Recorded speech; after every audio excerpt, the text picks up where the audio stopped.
আল্লাহ তাআলা বললেন ফালিয়াবুদু রাব্ব হাযাল বাইত। এই আয়াত তো আল্লাহ রাব্বুল আলামিন মুহাম্মদুর রাসূলুল্লাহ সাল্লাল্লাহু আলাইহি সাল্লামের প্রতি অবতীর্ণ করলেন। আল্লাহ তাআলা বলতে বললেন, হে নবী আপনি বলে দেন তারা যেন এই ঘরের রবের ইবাদত করে, এই ঘরের প্রতিপালক আল্লাহর ইবাদত যেন করে। এই ঘরের পাথরের পূজা আমি করতে বলিনি। এই ঘরের মধ্যে রাখা মূর্তি, আউলিয়া বুজুর্গ নবী রাসূলের মূর্তিও পুজো করতে বলা হয় নাই, বরং বলা হয়েছে এই ঘরের রব তিনি আল্লাহ, তার ইবাদত তারা করবে এই ঘরকে কেন্দ্র করে। সুবহানাল্লাহ। ইব্রাহিম এবং ইসমাঈল তাদের দুইজন যখন এই ঘর বানালেন, আল্লাহ রাব্বুল আলামিন তাদেরকে বললেন আন তাহহিরা বাইতিয়া লিত-তাইফিনা ওয়াল আকিফিনা ওয়ার রুকআইস সুজুদ।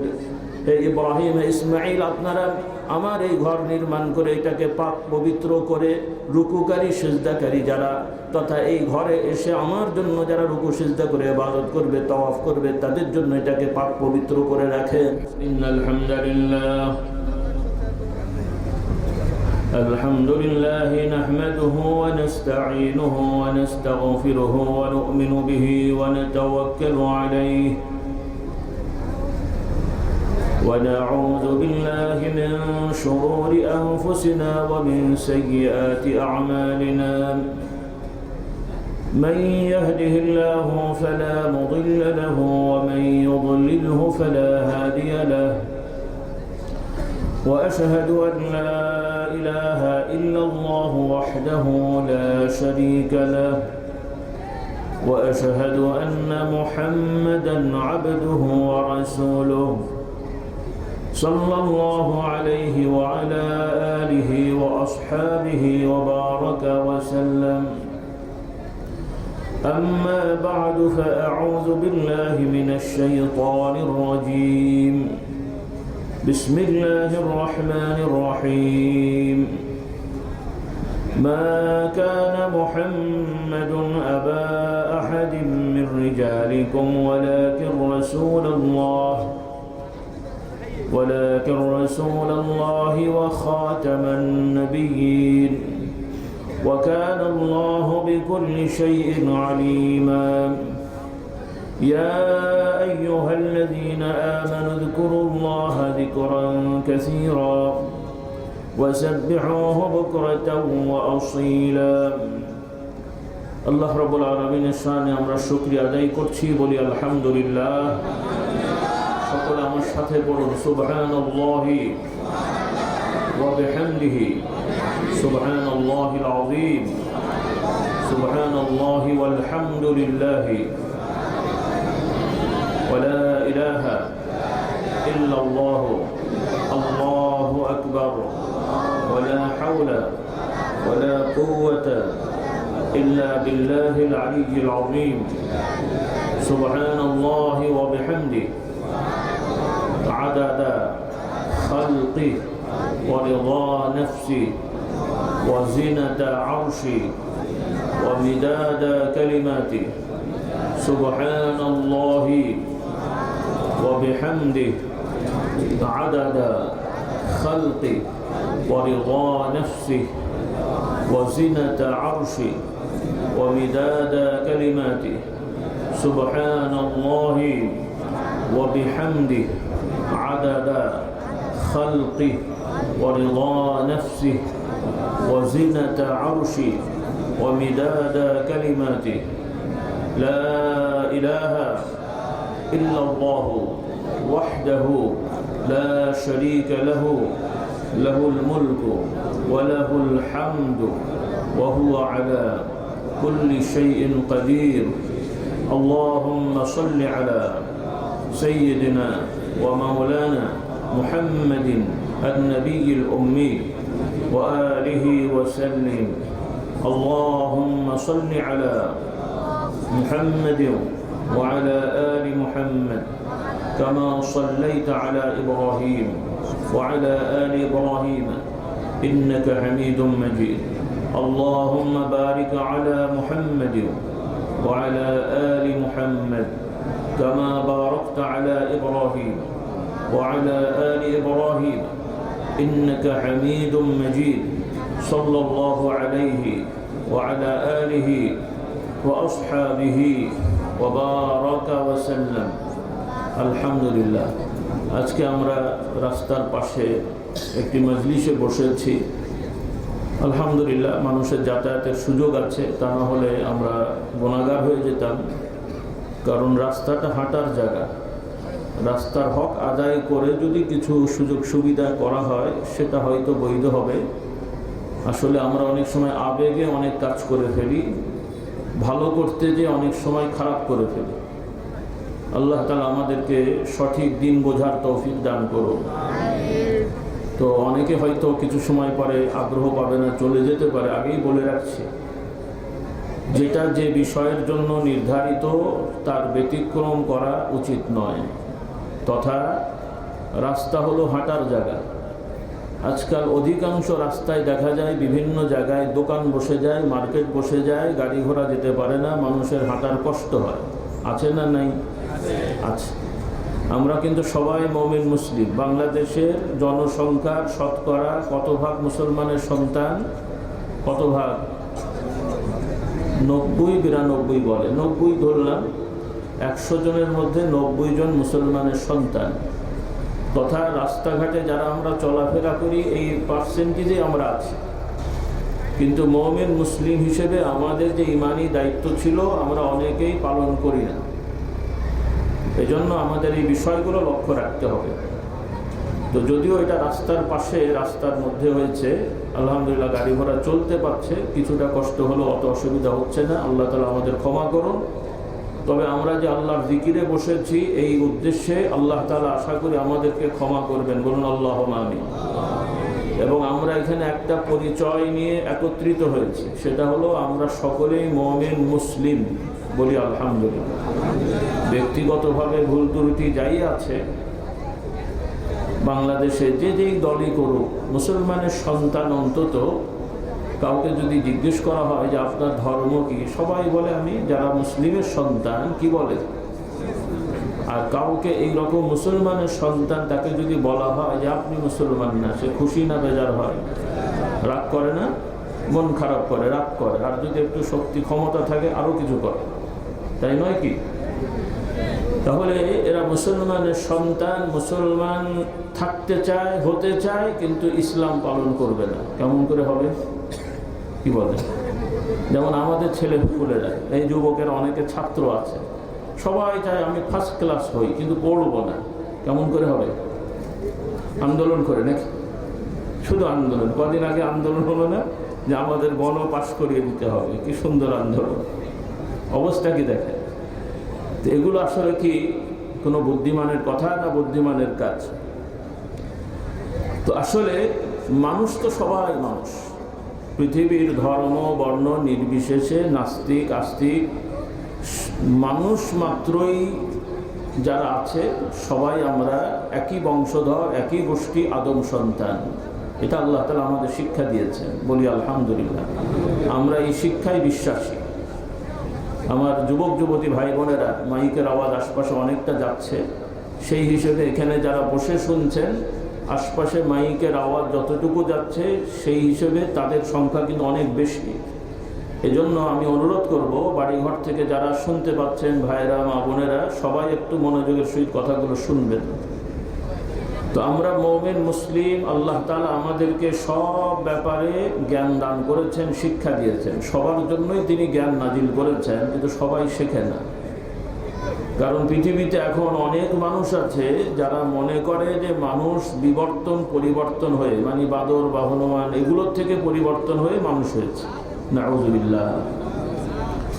পক্ষান্তরে আল্লাহ তাআলা আমাদেরকে এই বিষয়ের জ্ঞান দান করেছেন, কিন্তু এখনো আমাদের যুবক যুবতী ভাই বোন বা মুসলমানের অনেকেই, মুসলমানের সন্তান, নামাজ রোজা করলেও তাদের কাছে মনে হয় যে এগুলো মতামত।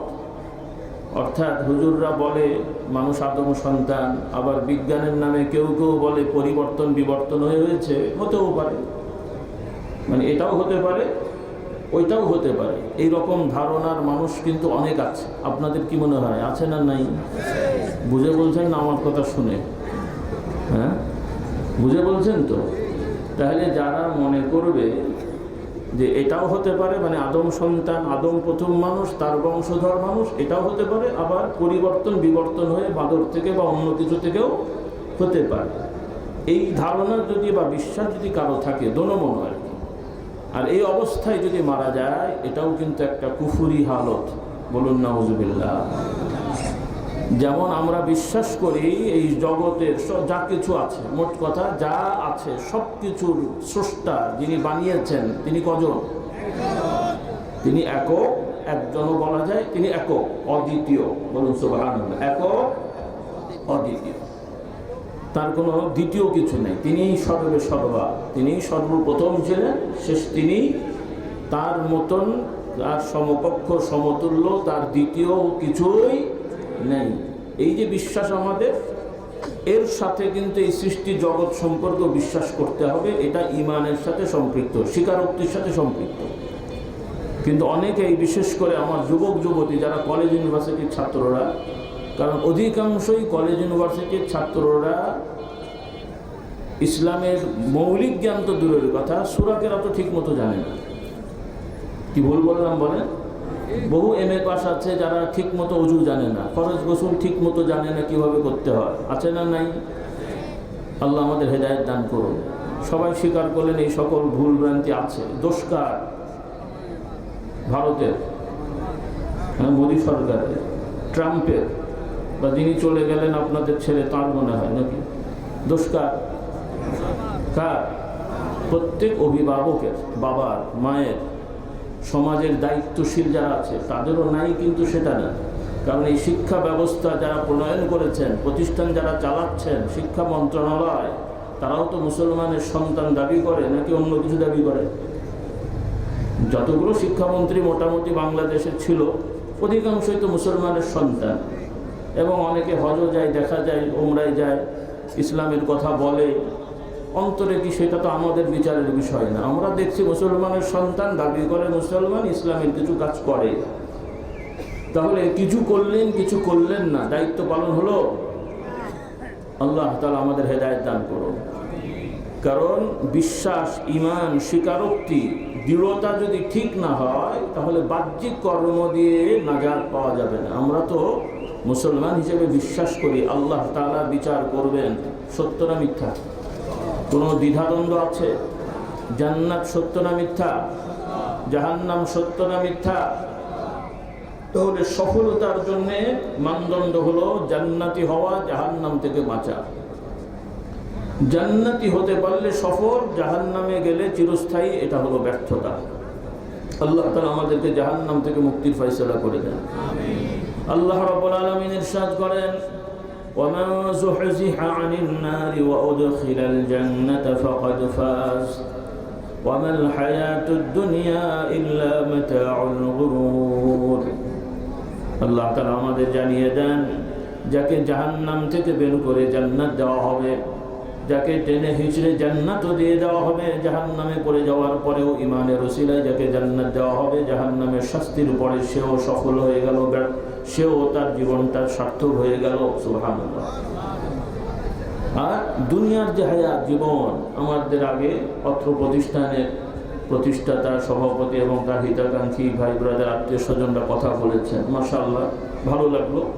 তো আমি আর রিপিট করে সময় ব্যয় করছি না, আপনারা তো তাদের কথা শুনেছেন, তাদের অনুভূতি, যে তারা সামাজিকভাবে আলহামদুলিল্লাহ অনেক সম্মান তাদের আল্লাহ তাআলা দিয়েছেন, তারপরও তারা এই দ্বীনি বিষয়টা অনুভব করছেন। বলুন সুবহানাল্লাহ।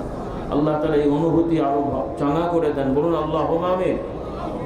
আল্লাহ তাআলা এটাই বলছেন যে দুনিয়ার এই হায়াত, এটা হলো ধোঁকা। আপনারা মরিচিকা শুনেছেন, সবাই তো শহরে থাকেন, মরিচিকার নাম শুনেছেন? কি জিনিস? কি লাল মরিচ না কাঁচা মরিচ? কি হ্যাঁ, কি হয়? আচ্ছা, এটা একটা মরিচিকা আছে। আর একটা আছে, আপনারা প্রচণ্ড গরমে, আপনাদের যেহেতু গ্রামে থাকার অভ্যাস নেই, আর এখানে তো পাহাড় পর্বত নেই, আপনারা দেখবেন প্রচণ্ড গরমে পাকা রাস্তা যদি উঁচু নিচু হয়, দূর থেকে কি দেখা যায়? কি পানির মতো লাগে? আচ্ছা, পাহাড়ের মধ্যে এই ধরনের দেখা যায়। যারা হজ টজ করেছেন, মক্কা শরীফ দেখেছেন, বা মানে যেগুলো সলিড পাহাড়, পাথরের পাহাড়, দূর থেকে মনে হয় পানি পানি আছে। এই যে সাফা মারওয়ার যে ঘটনা, যে আমাদের আম্মাজান হযরত ইসমাইল আলাইহিস সালামের আম্মাজান, তিনি সাফা মারওয়া দুই পাহাড়ে একবার উঠেছিলেন, একবার নেমেছিলেন। কিসের জন্যে? পানির জন্যে। তো দৌড়াদৌড়ি করলেন কেন? যখন এটা থেকে ওই দিকে তাকিয়েছেন, মনে হয় ওখানে যেন পানি আছে, যে এটাকে আসলে নেই, শুকনো। তো ওই রকম কোরআনে আল্লাহ তাআলা বলছেন, ওয়াল্লাযীনা কাফারু আ'মালুহুম কাসারাবিন বিকিআতিন ইয়াহসাবুহু আয-যামআনু মাআ। যারা কুফরি করে তাদের ভালো কাজগুলো, তাদের কর্মগুলো ওই ধরনের মরীচিকার মতন, এটাকেও মরীচিকা বলে বাংলায়, অর্থাৎ দূর থেকে দেখলে পানির মতন লাগে, কিন্তু যে দেখা যায় পানি নাই। তো ওইভাবে আমরা যেমন মসজিদ বানাই, মাদ্রাসায় টাকা দিই, নিজেরাও যারা একটু ধর্মকর্ম করি, ধর্মীয় পোশাক আশাক পরি, যারা আমরা হুজুর পীর সাহেব আরও একটু ব্যতিক্রম পড়ি, তো অন্যান্য ধর্মের মধ্যেও কিন্তু তাদের ধার্মিক লোকেরা মন্দিরে টাকা দেয়, তাদের আশ্রমে টাকা দেয়, তারাও ধর্মীয়ভাবে লেবাস পোশাক পরে। যেমন ভারতের মোদি প্রধানমন্ত্রী যে এই কবছর হলো ওই বাবরি মসজিদ ভাঙা হলো, কবছর না, এই যে সর্বশেষ যেটা হয়েছে আর কি, যে বানালো এখন যে মন্দির, যে ভসলই হোক, বেশি দিন আগে না। তো প্রথমত তো একবার ভাঙলো প্রথম, তারপরে এই সর্বশেষ কোর্টের নামে অবিচার করে ওখানে মন্দির আছে দাবি করে এই কাজগুলো করা হলো, ভেঙে চুরমার করে সেখানে মন্দির স্থাপন করে এরপরে এটা উদ্বোধন করে এখন যা করার করলো। তো যখন এই কাজ করা হচ্ছিল, মাঝে দেখা গেল যে মোদির বিশাল দাড়ি হয়ে গেছে, এই পর্যন্ত চুল। তারপরে যেই দিন উদ্বোধন করতে যায়, পাগড়ি টাগড়ি পরে এমন সাজসজ্জা দিয়েছিল, তো আমি তো টেনশনে ছিলাম যে এই অবস্থায় বাংলাদেশে আসলে আমরা সব পীর সাহেবের মরিতে যাবে। কি মনে হয়? ইউটিউবে আছে, চেহারাটা দেখে বিশাল বুজুর্গ, পাগড়ি আছে, বড় দাড়ি, বাবড়ি চুল, চেহারাও তো খারাপ না, তো আদম সন্তান, আমাদের তো জ্ঞাতি গোষ্ঠী, ওটা গালাগালি করার সুযোগ নেই। হয়তো ধর্ম আলাদা, কিন্তু আদম সন্তানের বাইরে বলা যাবে? সে তো আর বলার সুযোগ নেই। কথা তো সত্য। আল্লাহ তাআলা তো এটি আমাদের শিক্ষা দিয়েছেন। তারা যতই বাঁদরের বাচ্চা হতে চাক, আমরা তো বলছি ভাই তোরা বাঁদরের গোষ্ঠী নয়, তোরাও আমাদেরই বংশধর। বলুন সুবহানাল্লাহ। আমরা তো ঝগড়া করি না, তারা করলে আর কি করার আছে? আল্লাহ আমাদের হেদায়েত দান করুন। অর্থাৎ আমি বলতে চাই, আপনি আমি যদি মনে করি যে এই বাহ্যিক কিছু ধার্মিকতা দেখালেই পার পেয়ে যাওয়া যাবে, তাহলে অন্যান্য ধর্মেও ধার্মিকতা আছে। তাদের ধর্মীয় গুরুরাও সুন্দর সুন্দর মানে কি বলে ধর্মীয় পোশাক পরে, অনেক ত্যাগ স্বীকার করে। কারণ ইসলামের নিয়মে যার সামর্থ্য আছে বিয়ে করার, তার বিয়ে করাটাই উত্তম। আর যার বিয়ে না করলে জেনা ব্যভিচারে লিপ্ত হওয়ার সম্ভাবনা খুবই বেশি, তার জন্য বিয়ে করা ফরজ। তার জন্য বিয়ে করা কি ফরজ? তাহলে হয় ফরজ, না হলে সুন্নাত, অথবা মুবাহ, কারো কারো জন্য আবার হারামও হয়, সেটা মসলা আছে। তো অন্যান্য ধর্মে বড় কিছু হওয়ার জন্যে অনেক সময় ধর্মীয় গুরুরা আজীবন চিরকুমার কুমারী থাকে। মহিলারা পুরুষ স্পর্শ করবে না, পুরুষেরা নারী স্পর্শ করবে না, উভয়ই, নারীরাও চিরকুমারী থাকে, পুরুষরাও। তাদের মুখের কথা, এরপরে কি আর বাকি আমার বলার দরকার নেই, এগুলো বলে আর কি। তাহলে এত ত্যাগ স্বীকার করবে, কাজটা কঠিন না সহজ? কঠিন। একজন যুবক সে বিয়ে করছে না, একজন যুবতী বিয়ে করছে না, সুন্দর জামা কাপড় বাদ দিয়ে ওই সেলাইবিহীন কোনো রকম একটা কাপড় পরে চলছে, কঠিন কাজ। তাহলে এত কঠিন কাজ করার পরেও আল্লাহ তাআলা বলছেন যে তারা এত ভালো ভালো কাজ করছে, মন্দির বানায়, গির্জা বানায়, মানুষকে দান করে। এই যে বড় বড় হাইওয়ের অধিকাংশ, একটা বড় অংশ টাকা আগে বিশ্ব ব্যাংক থেকে অনুদানও আসতো, লোনও আসতো, বিভিন্ন কথা আছে, ওগুলো বলে আর সময় নষ্ট করার কিছু নেই। তাহলে এগুলো আমাদের কল্যাণে তারা করছে, কিন্তু কিয়ামতে আখিরাতে এগুলোর কোনো প্রতিদান তারা পাবে না। বলুন নাউযুবিল্লাহ। কারণ তাদের মূল জায়গায় সমস্যা, তারা আল্লাহর সাথে অংশীদার করে। আল্লাহ বিধান দেন, সেই বিধান মেনে চলতে হয়, জগৎ পরিচালনা করতে হয় আল্লাহর বিধানে। এই কথাগুলো তারা বিশ্বাস করে না। তারা মনে করে যে স্রষ্টা থাকলে আছে, সৃষ্টি করেছে, বানিয়ে আমাদের ছেড়ে দিয়েছে, আমরা এখন স্বাধীনভাবে আমাদের মতন করে চিন্তা বুদ্ধি দিয়ে আমরা জগৎ চালাবো। বলুন নাউযুবিল্লাহ। আর এই চিন্তা এখন অনেক মুসলমানের মধ্যেও ঢুকে পড়েছে। আপনাদের দেশে নেই মনে হয়। বাংলাদেশের যতগুলো রাজনীতি দল আছে সবগুলো রাজনীতি দলের প্রতিষ্ঠাই মোটামুটি বলা যায় মুসলমানের সন্তান, এবং তারা নিজেরাও ইসলামের কথা বলেছেন। এবং মোটামুটি বাংলাদেশ হওয়ার পরে, সেই ভারত থেকে পাকিস্তান হওয়ার পরে, কারণ পাকিস্তান হলোই তো ইসলামের জন্যে, মনে আছে না ভুলে গেছে? কথাও বলছেন না, আপনাদের মনে নেই মনে হয়। ভারত থেকে পাকিস্তান কেন হয়েছিল, কি উদ্দেশ্যে? দেশটা তো একটা ছিল, একটা সময় টোটালটাই ছিল ভারতবর্ষ। সেখান থেকে পাকিস্তান হওয়ার কারণটা কি? হ্যাঁ, দ্বিজাতি তত্ত্ব বলতে কি মানে? এখানে কি হবে? দুই জাতি শুধু আলাদা না, এখানে মূল থিওরিটা ছিল জাতি তো জাতি, দ্বিজাতি ঠিক আছে, অন্য ধর্ম আর মুসলিম দুইটা আমরা জাতি। কিন্তু মুসলমানদের পক্ষ থেকে দাবি তোলা হলো যে ভারতবর্ষে যেভাবে চলছিল তাতে করে মেজরিটি ছিল অমুসলিম ভাইরা, আর অমুসলিমদের অধিকাংশ শাসকই ছিল জালেম, জুলুম করত। শুধু মুসলমান না, অমুসলিমরাই তাদের শাসকদের দ্বারা নির্যাতিত হতো। কথা খেয়াল করেন, অমুসলিম শাসকরা শুধু মুসলমানদের উপরে জড়াও হয়নি, বরং তাদের স্বজাতির উপরেও জুলুম করেছে। এই প্রেক্ষাপটে একদিকে মুসলমানের সংখ্যা কম, আর একদিকে অমুসলিমরাই শাসক হচ্ছে, আর তারা তাদের মতন করে যা ইচ্ছা তাই করার ধান্দা করছে। এতে করে মুসলমানরা নিরাপত্তাহীনতায় ভুগলো এবং অমুসলমান সাধারণ মানুষরাও নিরাপত্তাহীনতার মধ্যে পড়ল। তখন ওলামায়ে কেরাম মুসলমানরা দাবি তুললেন যে তাহলে আমরা একটা আলাদা রাষ্ট্র করে দেখাই, যেখানে কোরআন হাদিস অনুযায়ী রাষ্ট্র পরিচালিত হবে, তাতে করে ধর্ম বর্ণ নির্বিশেষে সকল মানুষ তার মানবিক অধিকার পাবে, সকলে জুলুম থেকে বাঁচবে, মানুষ সুখে শান্তিতে থাকবে। বলুন সুবহানাল্লাহ। কিন্তু আমার ভাই বোনেরা, কিছু গাদ্দার মুনাফিক মার্কার নেতাদের কারণে পাকিস্তান আলাদা রাষ্ট্র হলেও কোরআন হাদিস দ্বারা সেগুলো পরিচালিত হয়নি। এই সকল ভণ্ড নেতারা, গাদ্দারেরা, তারা গাদ্দারি করে নিজেদের স্বার্থ হাসিল করেছিল। আল্লাহ তাআলা আমাদেরকে হেফাজত করেছেন। এরপরে জুলুম অবিচার হয়েছে, সেখান থেকে আবার বিস্ফোরণ হয়ে বাংলাদেশ নামক একটা রাষ্ট্র আলাদা হয়েছে। দাবি করছেন স্বাধীন হয়েছেন, স্বাধীন হলে তো খুবই ভালো, কিন্তু স্বাধীনতার মানে কি? চোর ডাকাত খুনি বাটপার সবাই স্বাধীনভাবে তার নিজের কর্ম করবে, তাই তো নাকি? রাস্তা দিয়ে হাঁটবেন, ইচ্ছা হয়েছে একজনকে ঘুষি মারবেন, সেও আপনাকে গালাগালি করবে, আর একজনকে লাথি মারবেন। ভাই এগুলো করলেন কেন? আমি স্বাধীন বাংলার স্বাধীন নাগরিক, তাই তো? এর মানে স্বাধীনতা? কিন্তু এগুলো হচ্ছে না, হয়নি? কথাও বলছে না। সমাজে এগুলো চলছে না, চলছে না? আল্লাহ তাআলা আমাদের হেদায়েত দান করো। তো আমি যে কথা বলতে চাচ্ছিলাম ভাইরা, বাংলাদেশের এখন প্রেক্ষাপট অনুযায়ী আমরা মুসলমান দাবি করছি, কিন্তু ইসলামের মৌলিক ঈমান আকীদা অনেকের মধ্যেই সঠিক নেই, তাদের ঈমানটাই ভুল হয়ে গেছে। আর আমল তো অনেক বিষয় আছে। এজন্য আমার ভাই বোন সবাইকে বলতে চাই, আল্লাহ তাআলাকে চিনতে হবে, তার পরিচয় জানতে হবে কোরআন এবং হাদিসের দ্বারা। আমার উলামায়ে কেরামদের অনুরোধ করব, আপনারা তো কষ্ট করছেনই, জুমার আলোচনার একটা মৌলিক বিষয় আপনাদের থাকবে নিয়মিত আল্লাহ তাআলার পরিচয়, তার গুণাগুণ, তার নবী রাসূলের বৈশিষ্ট্য, এগুলো যেন আমাদের মানুষদের ইমানদারের মধ্যে স্পষ্ট হয়ে যায়। আল্লাহ তাআলা আমাদেরকে তৌফিক দান করুন।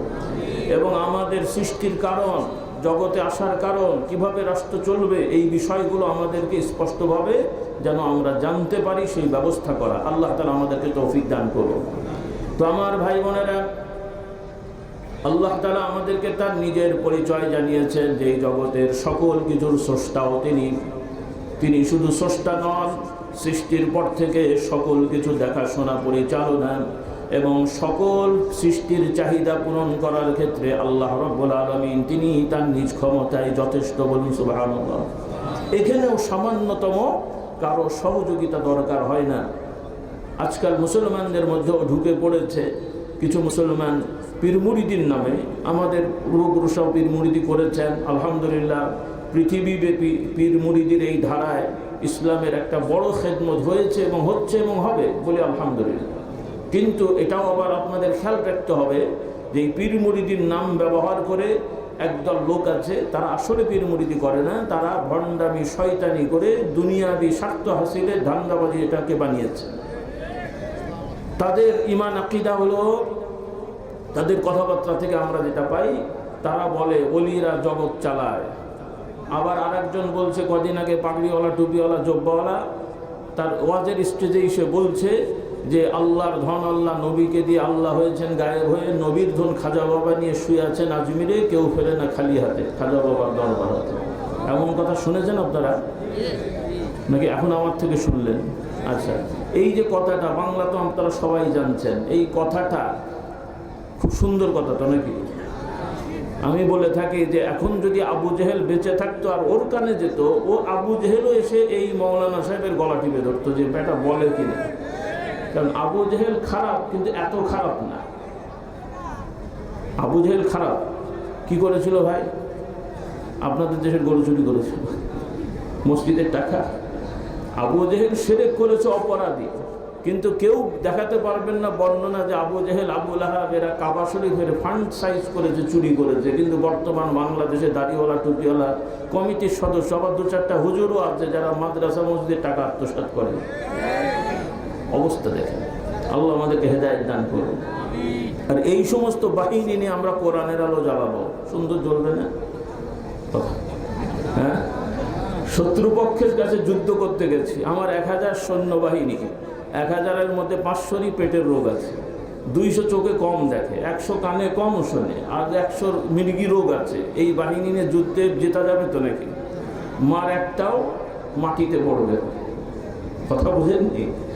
এই ধরনের ইমানদার আর এই ধরনের চরিত্রহীন লম্পটদের দ্বারা কোরআনের আলো জ্বলে। শুধু সংখ্যা লিস্ট দেখলে তো মন ভরে যায়, 90% মুসলমান, কিন্তু বাঁচতে থাকলে তো বাবা তখন খুঁজে পাওয়া যাচ্ছে না। তা আমরা হতাশ নই, নিরাশ নই। অন্যায় হচ্ছে, হয়ে থাকে, তবে আমাদেরকে একটু পরিবর্তন করতে হবে। রাজি আছি ইনশাআল্লাহ? আল্লাহ তাআলা আমাদের সবাইকে হেদায়েত দান করুন। তাহলে আমার ভাই বোনেরা, আল্লাহ রাব্বুল আলামিনের ব্যাপারে দৃঢ়তার সহিত বিশ্বাস রাখতে হবে। কোনো মাজারবাসী, দরগাবাসী, তার কাছে মানত নিয়ত করলে আমার মনোবাসনা পূরণ হয়, সন্তান পাওয়া যায়, রোগ ভালো হয়, বিপদ দূর হয়, এই ধরনের চিন্তা ফিকের আবু জেহেলের তরিকার বিশ্বাস কে কে করবেন? হ্যাঁ, আবু জেহেলের তরিকায় বিশ্বাস করা যাবে? হ্যাঁ, আল্লাহওয়ালাদের ভালোবাসতে হবে, আবার উল্টা করেন না। আল্লাহওয়ালারা তারা এগুলো বলেননি।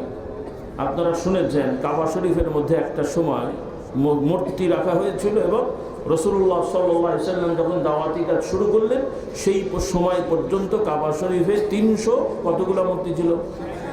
60টা। ওলামা একরাম বলবেন না, যারা আমার ওয়াজ আগে শুনেছেন আপনারা বলেন না। দেখি স্থানীয় যারা আছেন হয়তো আগে শুনেননি, আপনাদের ওয়াজ নসিহত শুনে আপনারা বা বই পুস্তক পড়ে কতটুকু জ্ঞান অর্জন করেছেন একটা পরীক্ষা নেওয়া যায়। কি বলেন? পরীক্ষা হলো, এই যে 360টা মূর্তি কাবা শরীফের মধ্যে ছিল, সবাই তো জানেন, এই মূর্তিগুলো ভালো মানুষের ছিল না খারাপ মানুষের? হ্যাঁ, ভালো মানুষের। সবাই একমত না দ্বিমত আছে? সবাই একমত? হ্যাঁ, আচ্ছা, মূর্তি তো আর মানুষ হয় না। মূর্তি মানেই তো যে কোনো জিনিস যে বানানো হয়, মানুষ তার মূর্তির মতো বসে থাকে না। মাটির মূর্তি, কিন্তু ওই মূর্তিগুলো তো মানুষের মাটির মূর্তি আর কি। আচ্ছা, একটু বেশি করে বলি, মানুষের মাটির, মাটিও না, যে পাথরের ছিল। কিসের? আপনাদের দেশে বেলে মাটি, বালু মাটি না, এগুলো সব পাথর খোদাই করে করে বানিয়েছিল। তাহলে এই ইব্রাহিম আলাইহিস সালাম কাবা শরীফ বানিয়েছিলেন। ইব্রাহিম আলাইহিস সালাম কয়টা মূর্তি রেখেছিলেন? 59টা তো রেখেছিলেন নাকি? স্মৃতি হিসাবে আমি কাবা বানালাম, আমার মূর্তিটা মানুষ দেখুক। বা ইসমাইল আলাইহিস সালাম বাবারটা রেখেছিলেন, আমার বাপেরটা রাখি। আচ্ছা, উনিও না। তাহলে ইসমাইল আলাইহিস সালামের ছেলে ওনার দাদার বাবারটা রেখেছিল মনে হয়। হ্যাঁ, তাহলে ওনারা রাখেননি। তৃতীয় পক্ষ মানে এনাদেরই বংশধরের কেউ কেউ পরবর্তীতে এই মূর্তিগুলা রেখেছিল 1-2টা করে। অনেক কথা আছে, আজকে আর সেগুলো বলছি না। ইউটিউবে এই বিষয়ে বক্তব্য আছে, আপনারা শুনেন। আর অন্য জায়গায় থিওরি ছিল যে আল্লাহওয়ালাদের মূর্তি যেখানে সেখানে থাকলে বেয়াদবি হবে, কাজে সম্মানের সহিত আল্লাহর ঘরে রাখা হোক। মূর্তিকা আল্লাহওয়ালাদের যাবে কোথায়? কথা বল, আল্লাহর ঘরে রাখা হবে। এই যুক্তি দিয়ে একটা দুইটা করে জমা হতে হতে রাসূলুল্লাহ সাল্লাল্লাহু আলাইহি ওয়াসাল্লাম পর্যন্ত 360টা মূর্তি জমা হয়ে গেছে। অথচ ইব্রাহিম আলাইহিস সালাম কাবাকে বানিয়েছেন মূর্তি মুক্ত একটা ঘর, যেটার জন্য আল্লাহ তাআলা হুকুম দিয়েছেন যে এই ঘরকে কেন্দ্র করে আল্লাহর বান্দা আল্লাহর ইবাদত করবে। সুবহানাল্লাহ বললেন না? আল্লাহ তাআলা বললেন ফালিয়াবুদু রাব্ব হাযাল বাইত। এই আয়াত তো আল্লাহ রাব্বুল আলামিন মুহাম্মদুর রাসূলুল্লাহ সাল্লাল্লাহু আলাইহি ওয়াসাল্লামের প্রতি অবতীর্ণ করলেন। আল্লাহ তাআলা বলতে বললেন, হে নবী আপনি বলে দেন তারা যেন এই ঘরের রবের ইবাদত করে, এই ঘরের প্রতিপালক আল্লাহর ইবাদত যেন করে। এই ঘরের পাথরের পুজো আমি করতে বলিনি, এই ঘরের মধ্যে রাখা মূর্তি আউলিয়া বুজুর্গ নবী রাসূলের মূর্তিও পুজো করতে বলা হয় নাই, বরং বলা হয়েছে এই ঘরের রব যিনি আল্লাহ তার ইবাদত তারা করবে এই ঘরকে কেন্দ্র করে। সুবহানাল্লাহ। কারণ অন্য আয়াতে আল্লাহ তাআলা ইব্রাহিম আলাইহিস সালামকে বললেন ইব্রাহিম ও ইসমাঈল, তাদের দুইজন যখন এই ঘর বানালেন আল্লাহ রাব্বুল আলামিন তাদেরকে বললেন আন তাহহিরা বাইতিয়া লিত-তাইফিনা ওয়াল আকিফিনা ওয়ার রুকআইস সুজুদ। হে ইব্রাহিম হে ইসমাঈল, আপনারা আমার এই ঘর নির্মাণ করে এটাকে পাক পবিত্র করে রুকুকারী সিজদাকারী যারা তথা এই ঘরে এসে আমার জন্য যারা রুকু সিজদা করে ইবাদত করবে তাওয়াফ করবে তাদের জন্য এটাকে পাক পবিত্র করে রাখেন। সুবহানাল্লাহ। তাহলে কাবা শরীফ ইব্রাহিম বানিয়েছেন আল্লাহর ইবাদত করার জন্য, কিন্তু সেই ইব্রাহিম আলাইহিস সালামের বংশের কেউ এবং তৃতীয় আরও কিছু লোক মিলে পরবর্তীতে একটা দুটো করে মূর্তি রেখে কাবার জায়গাটাকে কলুষিত করেছিল। বলুন নাউযুবিল্লাহ। পর্যায়ক্রমে রাসূলুল্লাহ সাল্লাল্লাহু আলাইহি ওয়াসাল্লাম দাওয়াত দিলেন। এক পর্যায়ে রাসূলুল্লাহ সাল্লাল্লাহু আলাইহি ওয়াসাল্লামের 23 বছরের 21 বছর যাওয়ার পরে মোটামুটি রাসূলুল্লাহ সাল্লাল্লাহু আলাইহি ওয়াসাল্লাম মক্কা বিজয় করলেন। মোটামুটি এতটুকুই বলা যায়, কম বেশি হতে পারে, কয়েকটা বর্ণনা আছে। অর্থাৎ রাসূলুল্লাহ 13 বছর মক্কা, তখনও কাবা শরীফের মূর্তি, মদিনা শরীফে 8 বছর বিজয় মক্কা পর্যন্ত, তখনও কাবা শরীফের মূর্তি রাখা আছে। এই অবস্থাটি আল্লাহ নবী ইবাদত করেছেন, কারণ সরানোর সুযোগ হয়নি। কিন্তু কাবা তো কাবাই। বলুন সুবহানাল্লাহ। আচ্ছা, এরপরে যখন রাসূলুল্লাহ সাল্লাল্লাহু আলাইহি ওয়াসাল্লাম মক্কা বিজয় করলেন, সাহাবাদের নিয়ে মক্কা ঢুকতে পারলেন, ঢুকে রাসূলুল্লাহ সাল্লাল্লাহু আলাইহি ওয়াসাল্লাম কি করলেন ভাই? কাবা শরীফ ভেঙে ফেলেছেন। আপনার হলে তো তাই করতেন। কাবার মধ্যে মূর্তি আছে, কাবা শরীফ তো ভেঙে ফেলো, তাই করবেন তো নাকি? আপনারা থাকলে তাই করতেন হয়তো। তো রাসূলুল্লাহ সাল্লাল্লাহু আলাইহি ওয়াসাল্লাম কাবা ভাঙতে বলেননি, কারণ কাবা তো আর দোষ করেনি বা কাবা নিয়েও সমস্যা নেই। সমস্যা হয়েছে কাবার মধ্যে মূর্তি রাখা হয়েছে, ওগুলোকে ভেঙে পরিষ্কার করা হয়েছে, পাক সাফ করা হয়েছে। বলুন সুবহানাল্লাহ।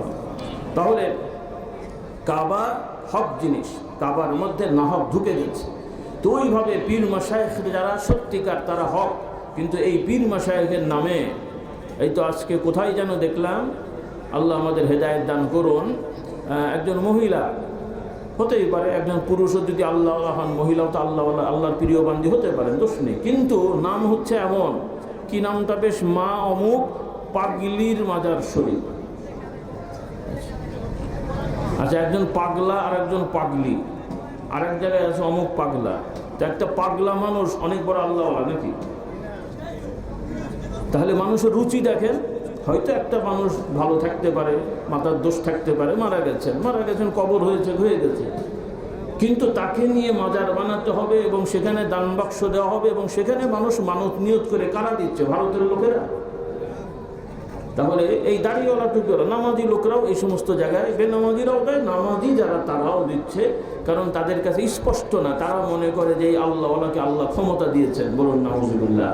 প্রথমত একজন পাগল পাগলি সে আমাদের অনুসরণীয় অনুকরণীয় হতে পারে না। তার একজন পাগলা, তাকে ইমামতি দিয়ে নামাজ হয়, তাহলে তার কাছে মুরিদ হওয়া যায়? তার কাছে দোয়া চাওয়ার কিছু আছে? বাবা পাগলা আমার জন্য দোয়া করেন, বলার দরকার আছে? দরকার নেই। হ্যাঁ, যারা সত্যিকার আল্লাহওয়ালা, দিনদার, পরেজগার, সত্যবাদী, যাদের কাছে বসলে, যাদের কথা শুনলে, যাদেরকে দেখলে আখেরাতের কথা, আল্লাহর কথা মনে পড়ে, তাদের সাথে সোহবতে রাখা যায় এবং তাদের কবর থাকলে জিয়ারত করবেন। কিন্তু এখানে টাকা পয়সার সাথে তো কবরে জিয়ারতের কিছু ব্যাপার স্যাপার নেই, এটা তো জাগতিক ব্যাপার। নাকি কবরের ভেতরে টাকা লেনদেন হয়? আমি পীর সাহেব এসছি, আমাকে 10 টাকা দিলে হয়তো চা খাবো, বিড়ি তো আর খাবো না, নাকি বলেন? গোপনে খাওয়াও যেতে পারে, নাউযুবিল্লাহ, আল্লাহ হেদায়েত দান করুন। কিন্তু কবরে গেলে ভাই আমাকে 100 টাকা দেন, কবরে আমি কি খাবো? আর আল্লাহওয়ালারা আপনার টাকা নিয়ে খাওয়ার জন্য কি কাঙাল?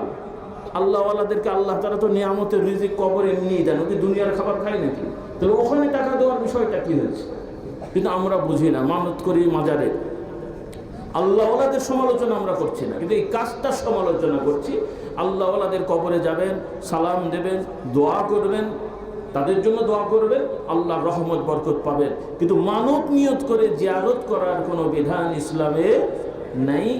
টাকা পয়সা কবরে মাজারে দেওয়ারও কোনো বিধান ইসলামে নেই। দান খয়রাত করতে হবে গরিব অসহায়। আপনার নিজের পরিবার নিজে হিসাব করেন, মামাতো ভাই, খালাতো ভাই, বোন, চাচাতো ভাই, চাচাতো বোন, আত্মীয় স্বজন, শ্বশুর বাড়ি, নিজের বাড়ির, এদের মধ্যে যারা গরিব অসহায় এদেরকে টাকা পয়সা দেবেন, দান খয়রাত করবেন। এলাকার মানুষকে দেবেন, মাদ্রাসায় গরিব অসহায় থাকে তাদেরকে দেবেন, দিয়ে আল্লাহর কাছে দোয়া করবেন, আল্লাহ তাআলা কবুল করবেন। বলুন সুবহানাল্লাহ। তো আমার ভাইরা, এরা ভুল করে যে এই আল্লাহওয়ালারা জগৎ চালায়, যেটা আমি বললাম। আমি নিজের কাছে শুনেছি, একজন বলছে, সে দাউর কামেল পাস কোন এক এলাকায় চট্টগ্রামে, হঠাৎ করে পীরভক্ত মানুষ, আমি বুঝতে পারিনি লোকটা এরকম কথা প্রসঙ্গে বলছে আল্লাহওয়ালারা দুনিয়া চালায়। কি বললো? আল্লাহওয়ালারা দুনিয়া চালায়, জগৎকে চালায়। এই বিষয়গুলো ইয়াকিন রাখতে হবে। আয়াতুল কুরসি আশা করি অনেকের মুখস্থ আছে, যাদের মুখস্থ নেই মুখস্থ করবেন, যাদের এমনি মুখস্থ আছে অর্থ সহ মুখস্থ করবেন, এবং পড়ার সময় অর্থগুলো খেয়াল করবেন। আয়াতুল কুরসি আল্লাহ তাআলা আমাদেরকে পড়ার তৌফিক দান করুন। কারণ এই আয়াতগুলোতে আয়াতুল কুরসি বলা হয়েছে, এখানে আল্লাহ তাআলার কুরসির কথা বর্ণনা আছে, এবং আল্লাহ তাআলার নিজের বিশেষ কিছু গুণের কথা এখানে উল্লেখ করা আছে, যেটা আমাদেরকে আল্লাহ তাআলার দিকে মনোযোগী হতে সহায়ক হবে, এবং দুনিয়ার সকল বস্তুর উপরে নির্ভরশীলতা থেকে মুখ ফিরিয়ে রাখবে। বলুন সুবহানাল্লাহ। আমরা দুনিয়ার উপকরণ ব্যবহার করব, কিন্তু আমরা দুনিয়ার কোনো বস্তুর উপরে নির্ভরশীল না। আমরা নির্ভরশীল হব কার উপরে? আমাদের নির্ভরতা জমির উপরে না, নির্ভরতা টাকার উপরে না, নির্ভরতা আমার বাহিনীর উপরে না। কত বাহিনী তো দেখলাম রে বাবা, সময় আর কেউ কাউকে পাহারা দিল? হ্যাঁ, এই পৃথিবীর ইতিহাসে বহু রাজা বাদশাদেরকে হত্যা করেছে তাদের নিজস্ব বডিগার্ড দেওয়ার জন্য দিয়েছে, উনি আসলে কাট করে সাইজ করে দিয়েছে, বডিগার্ডই তাকে গুলি করেছে। তাহলে বডিগার্ডও আমাকে গার্ড দেবে না, আমার বডিগার্ড আমার কাছে সদা সর্বদা আমাকে পাহারা দেবে না। কারণ আমার বডিগার্ডও ঘুমিয়ে যেতে পারে, ঝিমিয়ে যেতে পারে, মাথা বিগড়ে যেতে পারে, সমস্যা হতে পারে, তার শক্তির বাইরে আমি চলে যেতে পারি। কিন্তু আমার মহান স্রষ্টা, তিনি আমার রব, তিনি আমার মহান পরিচালক, তিনি আমার মহান প্রতিরক্ষার দায়িত্বশীল। তার উপরে ভরসা করলে দুনিয়ার কেউ আমাকে ক্ষতি করতে পারবে না। বলুন সুবহানাল্লাহ। এই বিশ্বাসটা দৃঢ় থাকতে হবে। এটা শুধু হুজুরদের জন্য না রে বাবা, আপনি রিক্সা চালক, ভ্যান চালক, জাগতিক ব্যবসায়ী, আপনারা মনে করেন না যদি পীর সাহেব হুজুরদেরকে ফেরেশতারা পাহারা দেয়, আপনিও যদি হালাল উপার্জন করেন, ইমানের ওপরে থাকেন, বাড়ি থেকে বের হবেন, চোখে হয়তো দেখবেন না, দুনিয়ার রাজা বাদশাহ মন্ত্রী মিনিস্টারকে যেমন তার বিভিন্ন বাহিনী প্রটোকল দিয়ে নিরাপত্তা দিয়ে নিয়ে যায়, আল্লাহ তাআলার রহমতের ফেরেশতারা আপনার সাথে ওইভাবে পাহারায় থেকে যাবে। বিশ্বাস হলো? আর ফেরেশতারাও তো আল্লাহ তাআলার মনোনীত নির্ধারিত সৃষ্টি, ফেরেশতাদের থেকেও বড় বিষয়। আপনি আমি যেখানেই থাকি না কেন, আমার রব আমার কথা শুনছেন, আমাকে দেখছেন, আমার কাছেই আছেন। সুবহানাল্লাহ বললেন। আল্লাহ তাআলা আমাদেরকে এই দৃঢ়তা আনার তৌফিক দান করুন। কারণ এই যে যত অন্যায় অপরাধ হচ্ছে, এগুলো বিশ্বাসের সমস্যা। কিসের সমস্যা? এই যে চুরি চামারির কথা, কোটি কোটি কোটি হাজার কোটি, বাবা তো মাঝে মাঝে মনে হয় যে এগুলো কী বলা হচ্ছে। একটা মানুষের কোটি টাকা লাগে, শত কোটি হাজার কোটি চুরি করেছে, কেমন করে কি চুরি করলো তো মাথায় তো ঢোকে না রে ভাই। একটা মানুষের কত লাগে, এই যে শোনা যাচ্ছে না, আমরা তো আর গুনতে যাইনি, দেখতেও যাইনি, কিন্তু কথাগুলো তো বলা হচ্ছে। আর বাংলা একটা কথা আছে, যা রটে কি যা কিছু, আচ্ছা 1000 না হোক 100 হলেও তো হয়েছে, আচ্ছা 100 না হোক 1 কোটি হলেও তো চুরি, নাকি? কথা বলে না, 1 কোটি হলেও তো চুরি রে বাবা, সেটাও তো একটা টাকা। চুরি করবে কেন? একটা মানুষ কেন চুরি করবে? তার দরকারটা যে আল্লাহ তাআলা আমাকে মায়ের পেটে, আপনাকে মায়ের পেটে নাই থেকে সৃষ্টি করলেন, আমার দেহটা গড়ার জন্যে নাই থেকে আল্লাহ তাআলা ওই মায়ের খাবারের সাথে আমার খাবারের ব্যবস্থা করলেন। জন্মানোর সাথে সাথে আমার আপনার উপযুক্ত খাবার মায়ের সাথে আল্লাহ তাআলা দিয়ে দিলেন। এরপরে যখন আমার খাওয়ার ইচ্ছা হয়নি, মা আমাকে ডেকে ডেকে বুঝিয়ে শুনিয়ে শিশু সময় খাওয়ালেন, কিশোর সময় খাওয়ালেন। এরপরে মা বাবা কম খেয়েও দরকার হলে আমাকে খাওয়ালেন। খেতে চাইনি, জোর করে খাওয়ালেন। খেতে চাইনি, আরও পয়সা খরচ করে ডাক্তার দেখিয়ে খাওয়ানোর ব্যবস্থা করেন না করেন না? সুবহানাল্লাহ বিহামদিহি। নাকি কোনো বাচ্চা খেতে না চাইলে বাপ মা খুশি হয়? খুশি হয় না যে টাকা বেঁচে যায়? বরং আরও বেশি টাকা খরচ করে খাওয়াতে চায়। তাহলে যে আল্লাহ তাআলা বাবা মার মধ্যে এত দয়া দিলেন, নাই থেকে আমাকে বানিয়ে আসার সাথে সাথে খাবারের ব্যবস্থা করলেন, এখন একটু বুঝতে শিখেছি, কর্ম করতে শিখেছি, এখন মনে হয় আল্লাহ খাওয়াবে না নাকি? হ্যাঁ, আল্লাহ আমাদের হেদায়েত দান করো। এই জন্য আমার যুবক যুবতী ভাই বোনদের বলতে চাই, বুড়োরা তো আমরা এক পর্যায়ে চলে আসছি, তোমরা ভবিষ্যৎ গড়বে, খবরদার অন্যায় পথে যাবে না। ছাত্র ছাত্রী ভাই বোনেরা যোগ্যতা অর্জন করবে, রিজিক আল্লাহ তাআলা দেবেন। প্রথম থেকেই ঠিক করো যোগ্যতা অর্জন। নকল করে পাশ করলে যোগ্যতা হয়? নকল করে পাশ করলে যোগ্যতা হয়? আমাদের বহু শিক্ষার্থীরা নকল করে পাশ করার চিন্তা করো। এটা কিন্তু একটা বড় অন্যায়, কবিরা গুনাহ। শুধু সাধারণ একটা সামাজিক সমস্যা না, ইসলামের বিধানে জেনে রাখো, চুরি করা যেমন বড় গুনাহ, মিথ্যা কথা বলা যেমন বড় গুনাহ। মাদ্রাসা হোক, কওমি হোক, আলিয়া হোক, স্কুল হোক, কলেজ হোক, ইউনিভার্সিটি হোক, যে কোনো জায়গায় যেখানে পরীক্ষার নিয়ম আছে সেই সকল জায়গায় জালিয়াতি করে পাশ করার ধান্দা করা, চিন্তা করা, এটা কবিরা গুনাহ। বলি কি গুনাহ?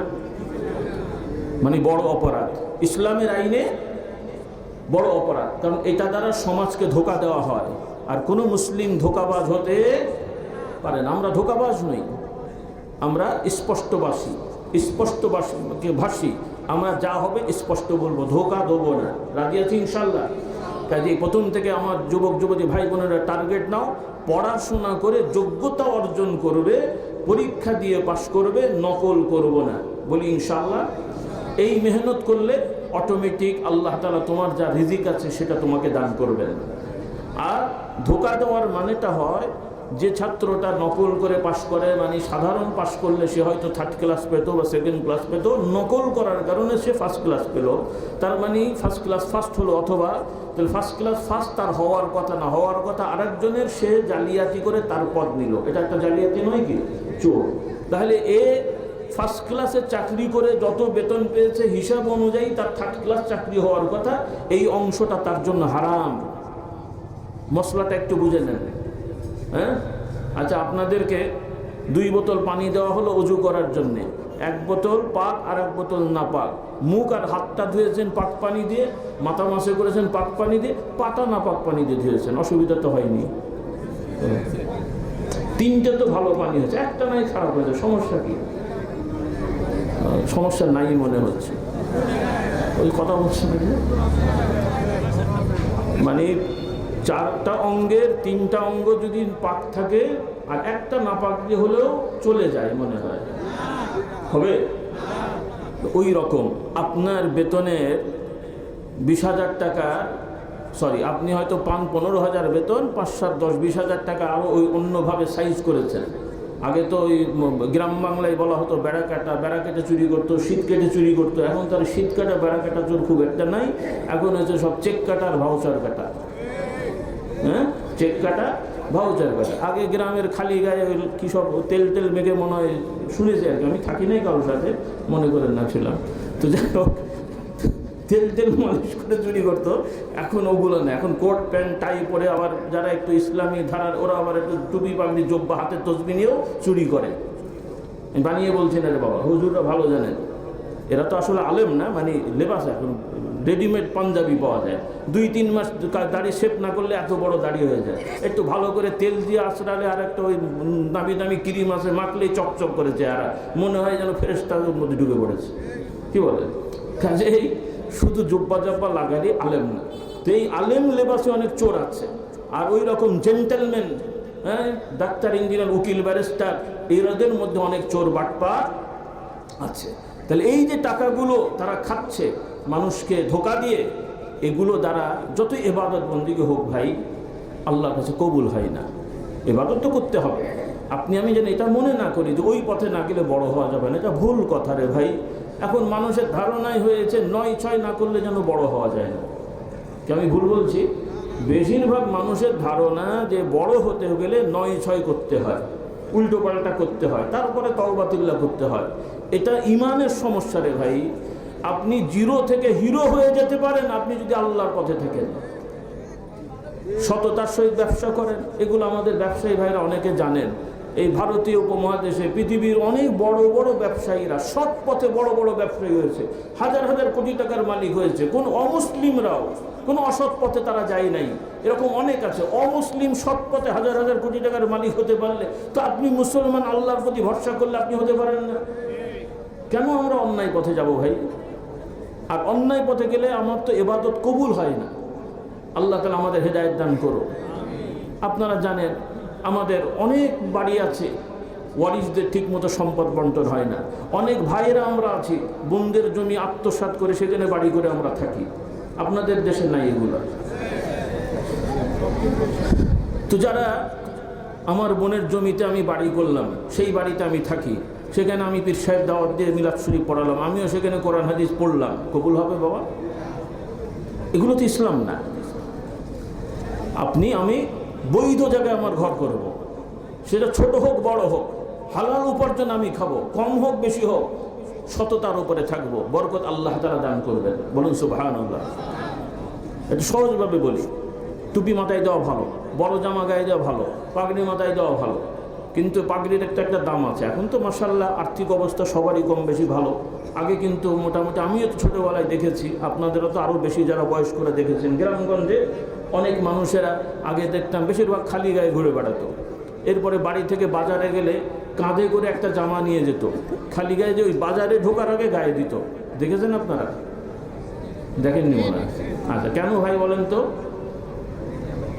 কেন? মানে আমাদের এখন যেমন একটা রিক্সাওয়ালারও মাসালা 4-5টা জামা, জিন্সের প্যান্ট একটা অন্তত থাকে, কিন্তু আগে অনেক মানুষের 1-2টার বেশি জামা থাকতো না। তো জামা যত বেশি পরা হবে তত ক্ষয় হবে, পয়সা নেই অত বারবার বানানোর, এই জন্য যত কম পরা যায়। বেশিরভাগ খালি গায়ে থাকতো, বাজারে যাওয়ার সময় কাঁধে নিয়ে পরে ঢুকতো, আবার বের হয়ে এসে তারপরে আবার খুলে ঘাড়ে নিয়ে চলে আসতো, যেন কম ক্ষয় হয়, যেন যত ধুবে তত ক্ষয় হবে।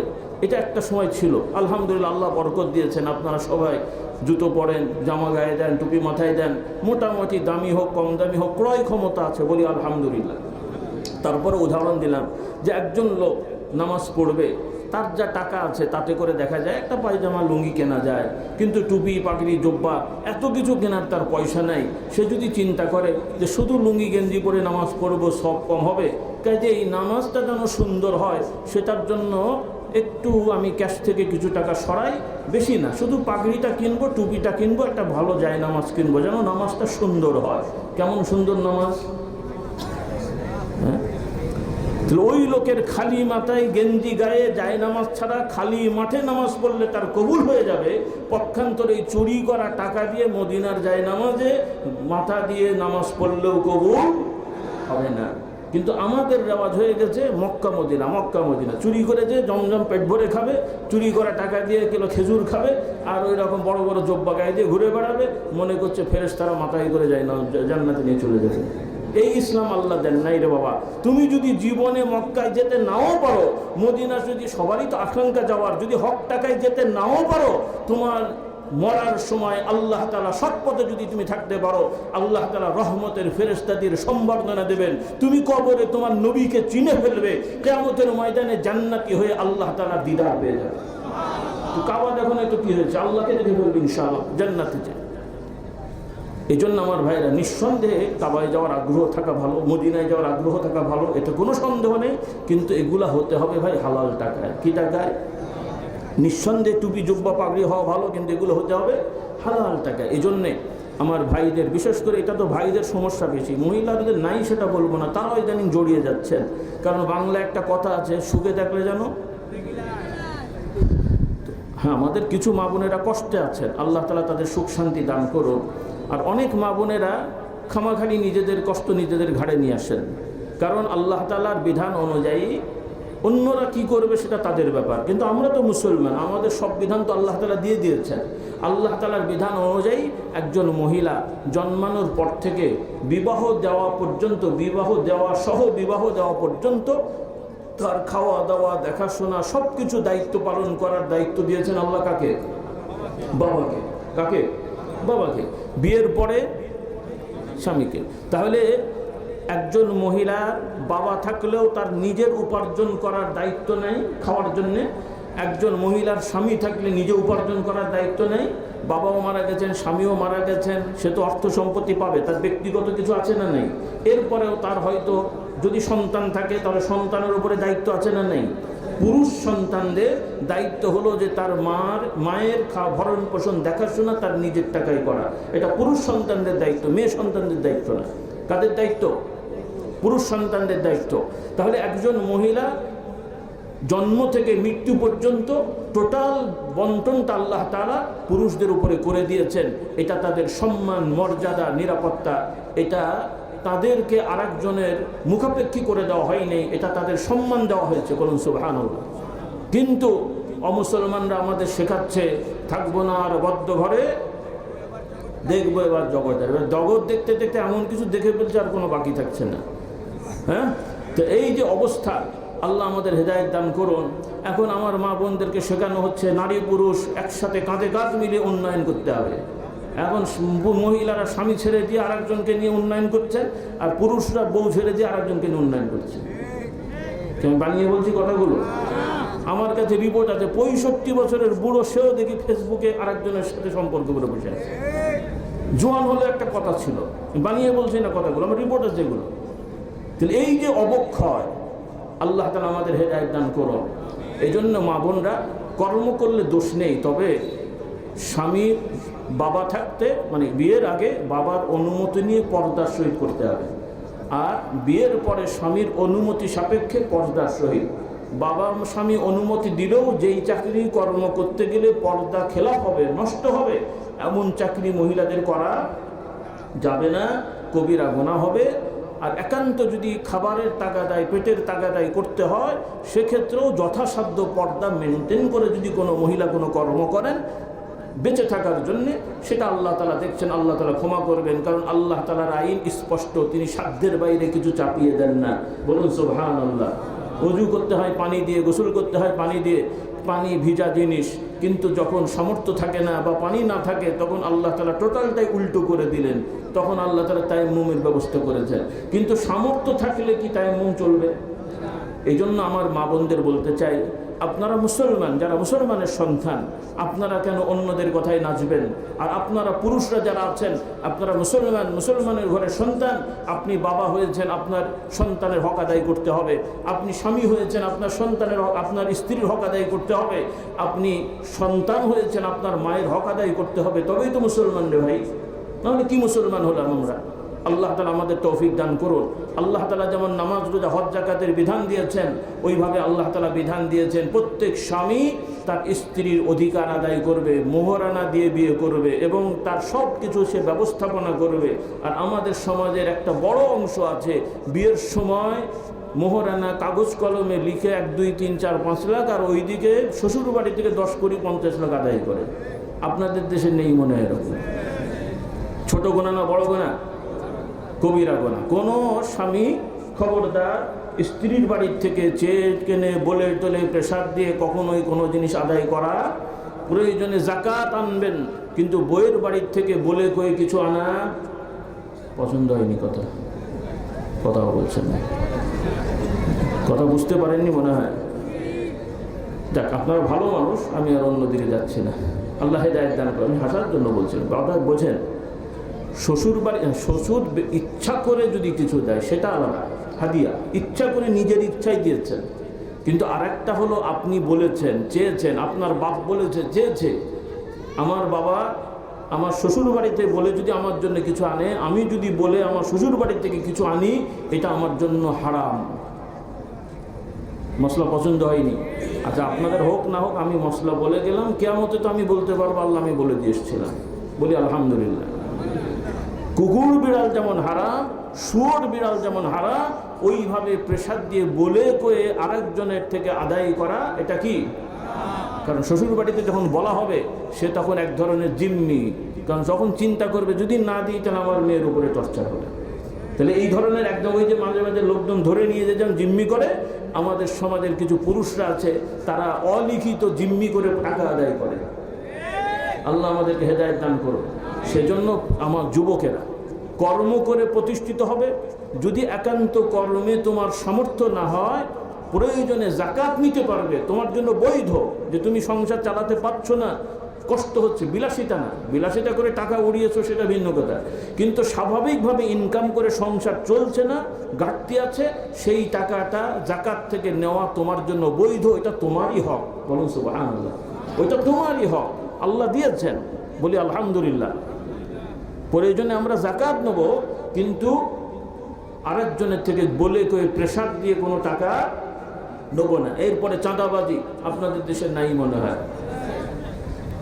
আমার যুবকেরা, মুরব্বীরা সাবধান হবেন। এই ছেলেরা যেন মেয়েরাও বাদ যাচ্ছে না, ইদানিং এর সাথে জড়িয়ে যাচ্ছে, এরা যেন এই চাঁদাবাজিতে না ঢোকে।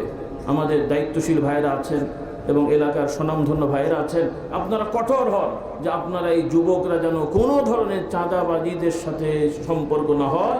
সমাজে যেন কোনো চাঁদাবাজি, মাদক বিষয়ক যে ব্যবসা বাণিজ্য, এটা যেন কোনোটাই যেন না থাকে। আমাদের সমাজ নিট অ্যান্ড ক্লিন হবে সকল ধরনের মাদকতা থেকে, সন্ত্রাসী থেকে। রাজি ইনশাআল্লাহ? এত আসতে আল্লাহ তাআলা আমাদের সবাইকে কবুল করুন। অনেক মা বোনরা বোরখা পরে, বাইরে গেলে বোরখা পরে, হাত মোজা পরে, কিন্তু ঘরে শরীয়তের পর্দা নাই। এটাকে আমরা অনেক সময় খাস পর্দা বলি। তো খাসটাই ফরজ, খাসটাই ফরজ।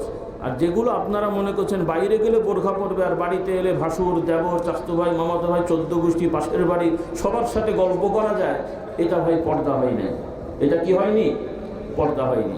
এই জন্য মা বোনের আপনারাও আপনাদের শালি, বইয়ের বড় বোন, কি বলে আপনাদের দেশে, যা বলে বলুক, বইয়ের বড় বোন, বইয়ের ছোট বোন, চাচতো মামাতো খালাতো বোন, এরপরে চাচি শাশুড়ি, মামি শাশুড়ি, খালা শাশুড়ি, এই ধরনের যত আত্মীয়, এরাও একজন পুরুষের জন্য পর্দার স্থান, মানে পর্দা করতে হবে, যেটাকে গায়রে মাহরাম বলে আর কি। এদের সাথে পর্দা করতে হবে, মানে এদের সাথে নিজের বোন, নিজের কি বলে আপনার নিজের ফুফু, নিজের খালা, এনাদের সাথে যেভাবে বসে কথা বলা যায়, স্বাভাবিক পোশাকে তারা থাকেন।